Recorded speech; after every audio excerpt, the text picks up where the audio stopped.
Hello and welcome to Everyone Home DC's webinar, Inspire Your Community, Fundraise Your Way. So what's on our agenda for this webinar? We are going to be covering all the basics of Everyone Home DC's Fundraise Your Way campaign. We're going to be talking about what peer-to-peer fundraising is, how it works, how we've created a toolkit that will help you to run your own peer-to-peer fundraiser. We are also going to be talking about the September Challenge, which is an event with Everyone Home DC that could really be a perfect opportunity to try out your first peer-to-peer fundraiser.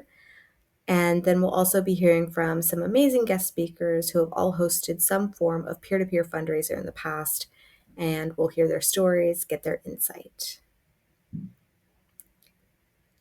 As many of you watching this know, as longtime supporters of Everyone Home DC, we exist to prevent and end homelessness in Washington, D.C.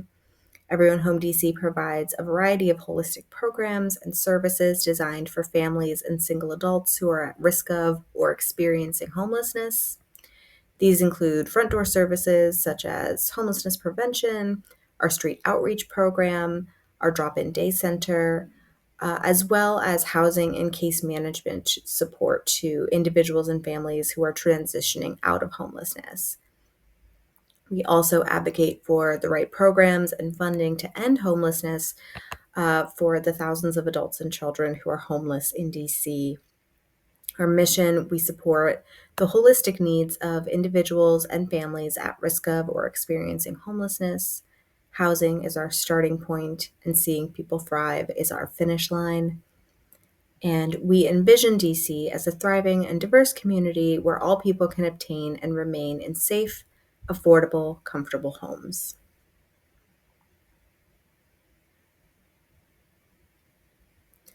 Okay, so we're here to talk about peer-to-peer fundraising. We're probably all familiar with fundraising efforts that are launched by nonprofit organizations themselves. And what peer-to-peer fundraising is something that really puts the power into supporters' hands by allowing them to create their own fundraising page, choose a format that really reflects their personality or their specific interests, and to invite their own community to participate and raise funds for a cause that they care about. And so Fundraise Your Way is Everyone Home DC's year-long peer-to-peer fundraising campaign that provides a toolkit to do all of this work, and we encourage our supporters to launch their own unique fundraisers. And this can be everything from just a simple, straightforward online fundraising page to something a little more involved, such as hosting an event like organizing a bake sale or hosting a trivia night, planning a walk-run event. All of these and many, many more are different fundraiser events that you can do as a peer-to-peer fundraiser. The Fundraise Your Way toolkit, which I will be providing a link for in just a few slides here, will make the process of launching your peer-to-peer fundraiser super simple. And we're going to go over the essential steps that it outlines here, starting with choosing your event type. This is a chance, again, just to really highlight your creativity and your interests. For instance, if you're somebody who's very into arts and crafts, you could do something like hosting a candle making workshop. If you and your friends are really big athletes, you could hold a run or a sports day. We recently had a faith partner, and we have a little picture up here in the corner of this faith partner, hold a 24-hour pickleball tournament. So that's a little picture from their event. And any of these types of events, from a holiday party, scavenger hunt, bake sale, garage sale, any and all of the above, can be designed to collect donations for participation or for items sold, depending on the specific nature of the event. And so all of them can function potentially as really successful fundraisers. Step 2 in this process, you're then going to want to create a fundraising page. And again, I'll be sharing the link to the toolkit that walks us through these steps in just a bit, but the registration process is very simple. You just have to click sign up in the upper right-hand corner to register and create your page. These next few slides I'm going to go through will show the screens and the information that you'll come across once you go ahead and click sign up. So you're first going to be asked to choose your participation level. Registering as an individual is likely going to be, the go-to for the majority of events. You're then going to simply just confirm your contact information. You'll be taken to a final screen to review your registration. Make sure everything is correct. Go ahead and click register. And then from there, you'll be taken to your dashboard. And this is the place from which you can really manage your peer-to-peer fundraiser campaign. You can take a look at who your donors are. You can send an email out to your donors. You can create, a contact list, and you can also monitor the progress of your fundraiser.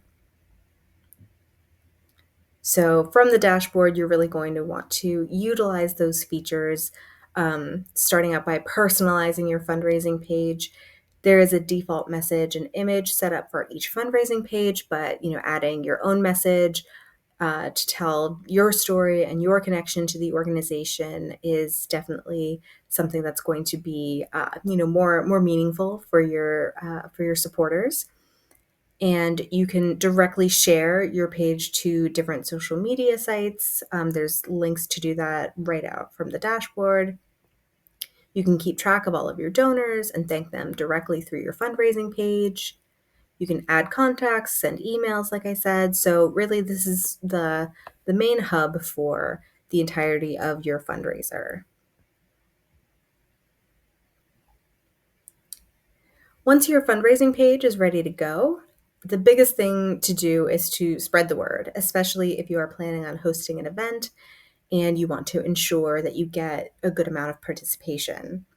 The Fundraise Your Way toolkit is going to be super helpful here. There are different templates for different ways you can reach out to people, whether you want to share graphics on social media or send a group text or make phone calls. There are templates and scripts for all of these things that you can follow in the toolkit, and you can customize each of them so that the communication all feels authentic to you. If your supporters have questions about Everyone Home DC, the toolkit also features all those essential need to know pieces of information about our work so that you can feel really confident in sharing with your supporters why they should be on board with your fundraiser. You want to make sure that you're communicating consistently with your supporters throughout your fundraiser.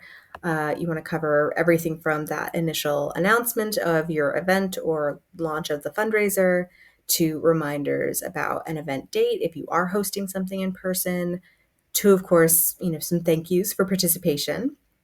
There are exercises in the Fundraise Your Way toolkit, such as the 50 names exercise that will help you to generate a really strong contact list. There are recommendations for how frequently to reach out to your supporters so that you feel like you've struck a good balance there. And really just spreading the word, getting good communication is the best way to ensure the success of your fundraising event.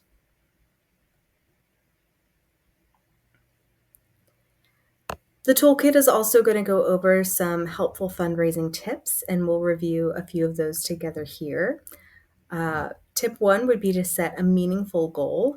You want to be realistic but optimistic when setting your fundraising goals. So think about the reach of your event or your fundraiser. How many people are you going to be involving? What is their capacity to give and to support at this time? Be mindful of that when setting your goal.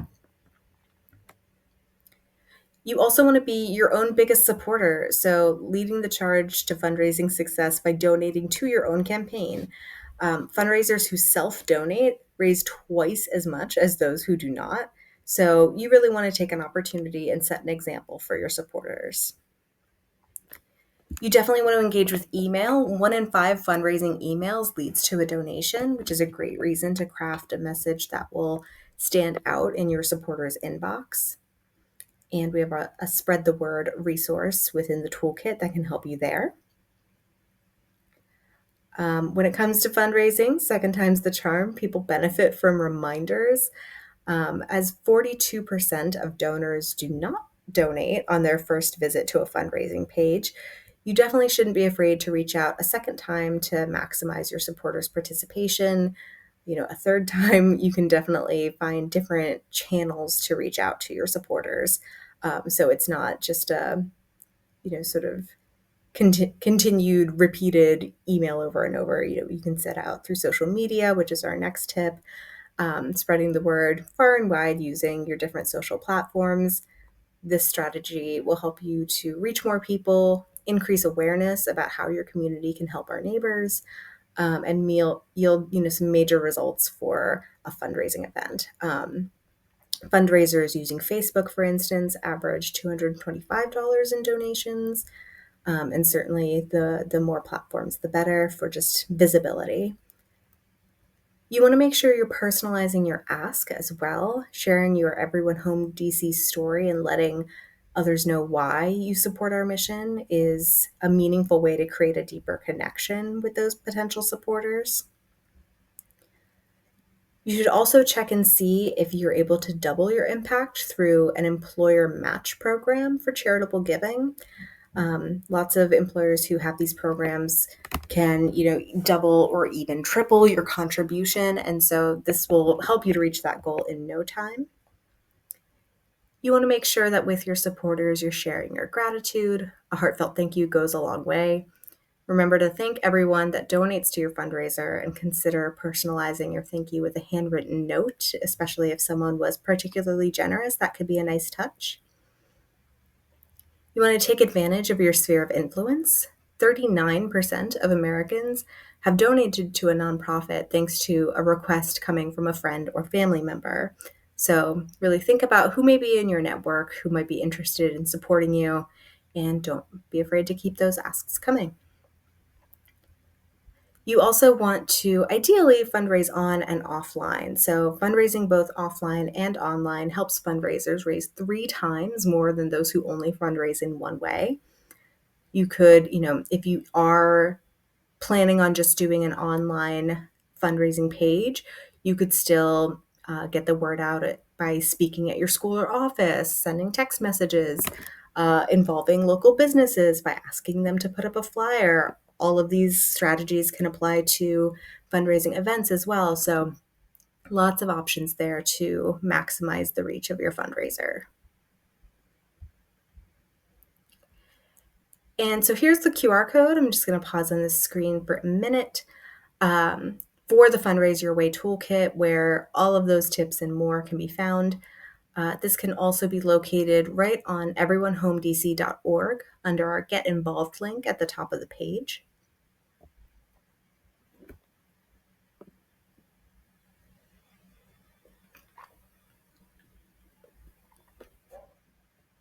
Okay. And so now I'm going to be moving along to some slides about our September Challenge event. Because as far as peer-to-peer fundraising goes, this is an annual month-long fundraising event that Everyone Home DC holds. And peer-to-peer fundraisers can and have historically gone a long way towards helping us reach our fundraising goal. The September Challenge is the biggest fundraiser that Everyone Home DC holds each year, and it started back in 2020. Our organization used to hold a large in-person event called Sip and Savor. But of course, in 2020, due to the pandemic, we saw a need to shift to a virtual fundraiser instead. And throughout the month, peer-to-peer fundraisers, both online and in person, now that we've kind of moved away from those restrictions, as well as our online auction, are held as a part of the September Challenge, and each one contributes to reaching our final fundraising goal.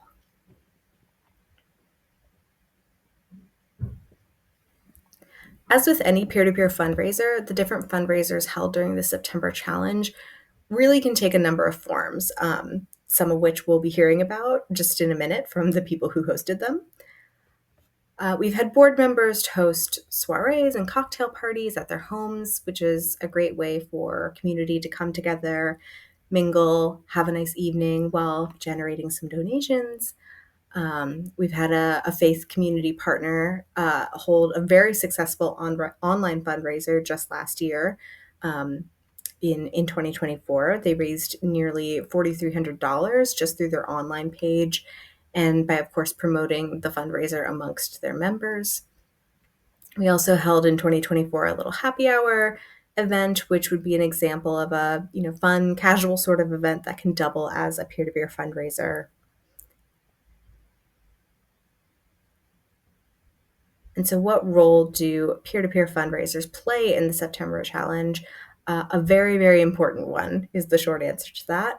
But they play an important role because our supporters can use their own creativity, bring their own resources to have people come together, especially people who may not be familiar with Everyone Home DC. It's a great opportunity to educate them about our work and maybe inspire them with the event that they host or whatever form their fundraiser takes. It can inspire those new supporters to look for more ways to give back. So it's really about not only raising donations, but about spreading awareness and kind of building out our community as well. So when it comes to holding a peer-to-peer fundraiser for September Challenge, or really, at any point throughout the year, you want to be mindful of the timeline that you'll need to follow in order to really launch a successful fundraiser. So the Fundraise Your Way toolkit, of course, has some really helpful guidelines for this. And the timeline that you develop will depend largely on what type of fundraiser you want to hold, whether it's just going to be an online page or if you want to incorporate some kind of in-person event. And so for either online or in-person events, we've worked up some sort of basic scaffold timelines for you to utilize. And you could, of course, take these and create your own versions with more specific dates and details that, kind of correspond to your own schedule. But these would be the sort of basic outline you could work from in order to ensure that you have sufficient time for your fundraiser. So for in-person events, you definitely want to start earlier on so that your participants have time to learn about the event, to RSVP, and to then actually attend. So really for something like a September challenge event, as soon as July, or if you're thinking at any time of the year, think about starting 8 weeks out so that you can start reviewing the toolkit, setting up your event page so that you can be ready to share details like the date and time of your event. And about 6 to 8 weeks out is when you actually want to announce the event too, so that your community can, again, just have that time to RSVP. And then throughout the preceding weeks, so for September Challenge, July and August, you can use the toolkit for tips on how to keep that communication going with the people who have registered for your event. Probably for September Challenge, August, or at any other time of the year, about 3 to 4 weeks out, is when you'd want to ensure that you've gathered any materials that you need. So let's say, for instance, you're hosting a bake sale. You're going to want to make sure that you've secured a location to hold the bake sale. Tables and chairs, a link to your donation page, or a cash box, or a digital card reader, depending on how you plan to collect donations. Any decorations and fun little details, and of course the list of people who'd be contributing baked goods. Having all of this organized and ready to go at that about 3 to 4 week out mark is going to make holding the event itself a much smoother process. Then, of course, will be the event itself. You'll have a fantastic time. You'll raise a lot of money, meet a lot of new people, spread the word. And within about a week after that, you'll want to share a thank you message and announce how much you were able to raise as a result of your event. It's always impressive if you meet or even exceed a goal, but remember, anything makes a difference, and you want to share that gratitude with your donors. If you're thinking of something more along the lines of just an online event, this timeline is going to be a little more condensed just because you don't need quite as much preparation time. You could really set up your fundraising page as late as for September Challenge, the end of August, or about that 4 to 5 weeks out mark. And then on the first of the month, you can start your communication plan, sending those emails, texts, social posts, um, and just you can monitor your progress as well throughout that month leading up to the end date of your event, and send out reminders to people who haven't fully engaged yet. It can be really helpful to post a final countdown message for those last couple of days before the end of the month so that you can finish strong as well. And then, of course, again, thanking your supporters at the end of the fundraising period is a great way to show your gratitude and share the success with your community. All right. And so now we're going to be hearing a little bit from some fantastic, fabulous past peer to peer supporters, starting with two of our board members, Allison Harwood and Chuck Rowe. We're going to be hearing about their soiree. Hi, I'm Chuck. And I'm Allison. For the last several years, Allison and I have co-hosted an event at Allison's home in Upper Northwest DC, which we call the Soiree. It's a fundraiser and part of a major event to raise funds to support Everyone Home DC's mission. Allison, could you explain what the Soiree is like and what inspires us to host this particular event each year? Right. So first, what inspired us is there were no fundraising events being held for Everyone Home DC in Northwest, where Chuck and I both live. Most of the events were on Capitol Hill. So we wanted to introduce Everyone DC to Northwest DC, to our friends, to our neighbors, and to our colleagues. In terms of what the soiree is like, we thought a classic but simple event would attract donors. We serve simple food, simple drinks, some beer, some wine, signature cocktail, some soft drinks. We tell people it's smart casual. Some people get dressed up a bit, some don't. And we hold it in my backyard. We target about 60 people. We need it to be small enough in case there's bad weather and we need to move indoors. So about 60 people would fit without a problem. We invite, though, about 125. Some people, we know that some people won't come, but they may donate. Not everyone is going to come at once. And we also want to invite enough people to give Everyone Home DC enough exposure and generate enough donations. Now, remember to put a link to Everyone Home DC's donation website on your invitation. And we also have a donation box at the soiree for those who want to personally deliver a check. Allison, can you tell more about how we invite guests? Right. So we don't advertise. We send out individual invitations, and we use Evite. It's not free, but it's not that expensive either. And the first year can take a bit of time to create the invitation, but then we reuse it every year. And that both saves time, but it also brands the event, which we think is very nice. We strive to make it a classy event. To do that, we avoid paper plates and plasticware, although we have it in reserve if the glassware and china run out. Allison prepares delicious pot stickers and sauce, which we serve along with trays of vegetables and a hummus plate. Our signature cocktail is simple, and we've sometimes pre-mixed them. We don't want to hire a real bartender, so it has to be limited to opening beer, pouring wine, and maybe mixing one or two cocktail ingredients. We do hire one or two college students to be the bartender and keep things looking clean. Allison, would you estimate the costs of all this and the time commitment? Right. So the cost is somewhere around $400 total, give or take. In terms of the time commitment, now Chuck and I, just split this. But first, certainly, planning the event, making the guest list, doing the invite.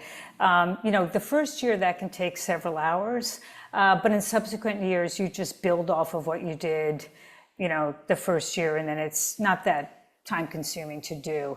Then there's shopping. I mean, we split that. I get the food, Chuck gets the drinks. It takes us a few hours each. And then setting up and cleaning afterwards can take several hours. But it's not a real heavy lift. A big part of the soiree being a success is having a good presentation about Everyone Home DC's mission. Now, luckily, the staff of Everyone Home DC will be happy to speak, and they understand that their presentation has to grab the interest of the guests. The speaker needs to talk to personalize the individuals and families who are homeless, how they lost their homes, or maybe how they've now been resettled, or perhaps talk about a homelessness situation that has been in the news. Be sure the guests know that their contributions help solve the problem and how that's true, why that's true. Allison, I think that's about all we have to say. Yeah, I think that is, and I would just reiterate from all of this that it is important to make the event nice, make it simple, because that just makes all the work around it easier to do. It also makes it less expensive, so you can give more of your money also to Everyone Home DC, and also make it fun. So that people come back and they're looking forward to it and looking to supporting the organization. So good luck. Good luck, everyone, with your event.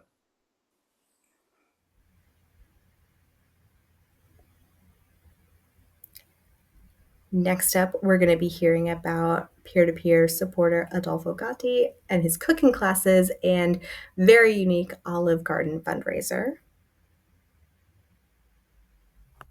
Hello, my name is Adolfo, and I've learned of Everyone Home DC through an outreach program called Heart, which ended when the pandemic hit Washington, DC, and everything moved online. At the time, my wife and I wanted to remain engaged with Everyone Home DC, so we decided instead to move to fundraising. I was born and raised in Italy, and I'm passionate about Italian cuisine. And so we decided to leverage that and offer some online cooking classes, as well as some sauces that we could auction at the September challenge. After a couple of years of doing this with good success, we built a bit of a following in the Everyone Home DC community. And I sort of became the resident Italian cook.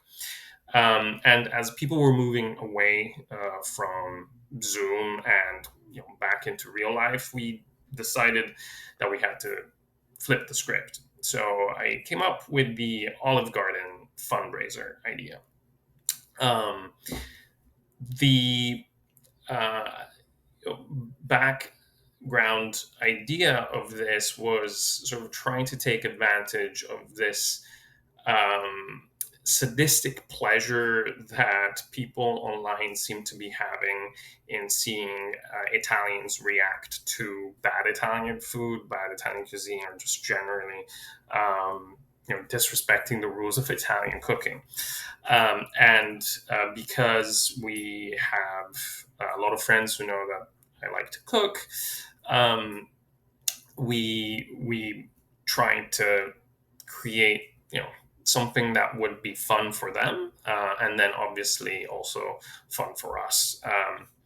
And so the online campaign was mostly pictures of me crying and saying, "Here he is," Adolfo eating the famously non-Italian or non-originally Italian Olive Garden. And also, when I met my friends, I would tell them, "Hey, well, if you like this, like, why don't you come see me cry at this event?" And it seemed to be picked up. Also, the idea was that the more money we would raise, the more items I would eat from the Olive Garden menu. And on top of that, the top donor would have the opportunity to create your own pasta that then I would have to eat. And the second top donor would have to come up with the wine pairing for every dish. And that seemed to have people had a bit of a competition going on, and so that helped as well in raising money. At the end, we raised more than $3,000 and had more than 50 donors participate, and we allowed people also to come see the event live while I was eating this at my table. And obviously, it was also live streamed.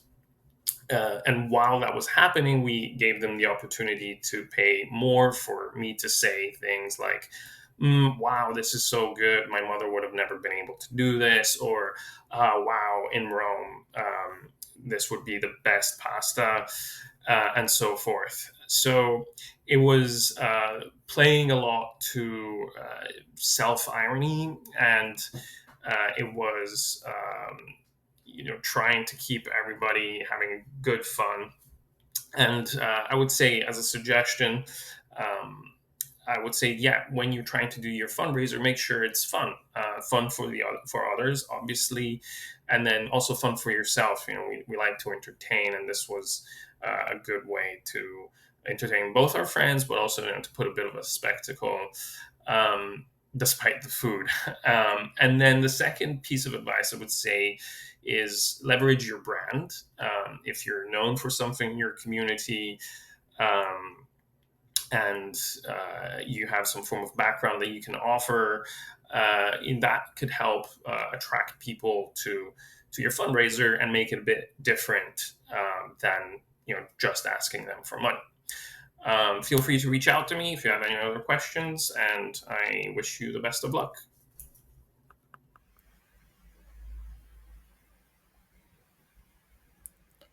And finally, we're going to be hearing a little bit from Gavin Clark about his annual Turkey Trot fundraiser. Hi there, I'm Gavin Clark. Unfortunately, my wife, Naomi, isn't here as she's the chief organiser of our now annual event. Our event that I'm here to talk a little about is the Thanksgiving Turkey Trot. It's an event we host each year that's become something really special, not just for our community, but for a cause we care deeply about, and that is Everyone Home DC. So how do we end up here? Honestly, it started with the turkey trot, actually. One Thanksgiving we were visiting family in Florida and we stumbled into this local race and we loved it. It was great fun and it was lighthearted and it got everyone moving before the feast. And afterwards we thought, wouldn't it be fun to do something like that back at home in DC? And that was the spark, really. The first year was 2019. We threw together a casual Thanksgiving morning trot for whoever was still in town. It was quite small, maybe 20 or 30 people, but we raised about $300. But that small idea stuck. By year 2, we thought, what if this could be more than just a fun run? What if it could do some actual good?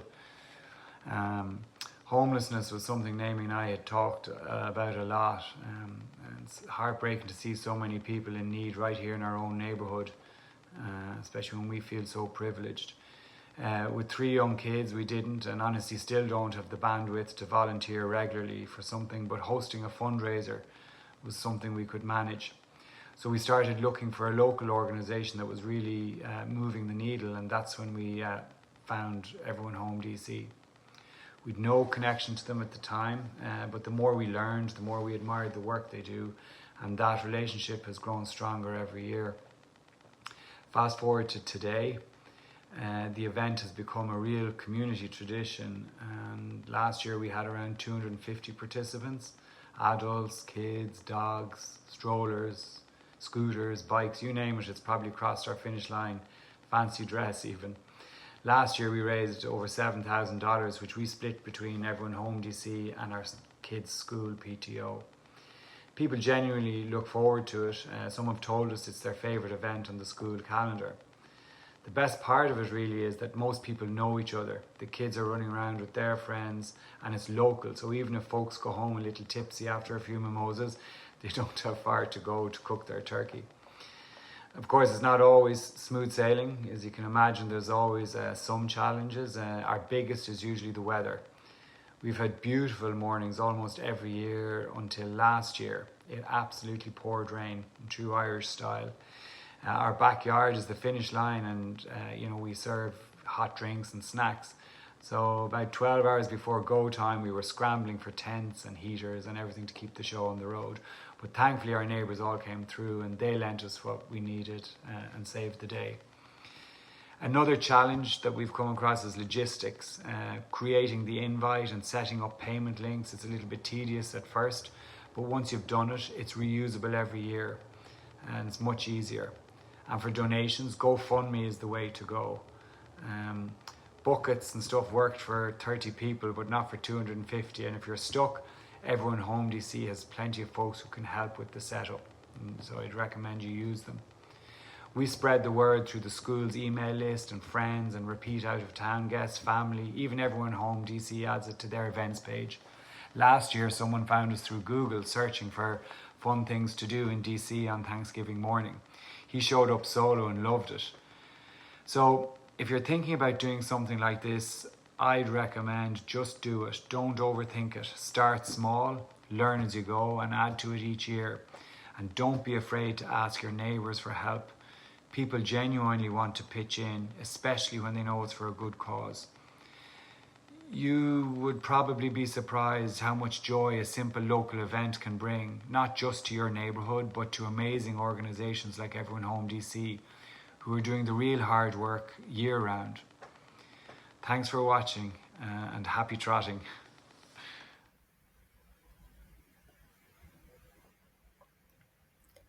Thank you all so much for joining. I hope that you learned some helpful tips about how to launch a peer-to-peer fundraiser of your own. You can join our Everyone Home DC family by learning more at the Get Involved link on our website, everyonehomedc.org.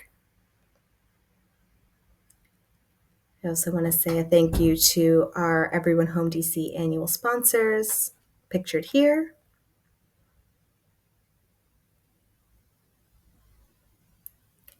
Thank you all for participating. We hope to see your peer-to-peer fundraisers out there in the world soon.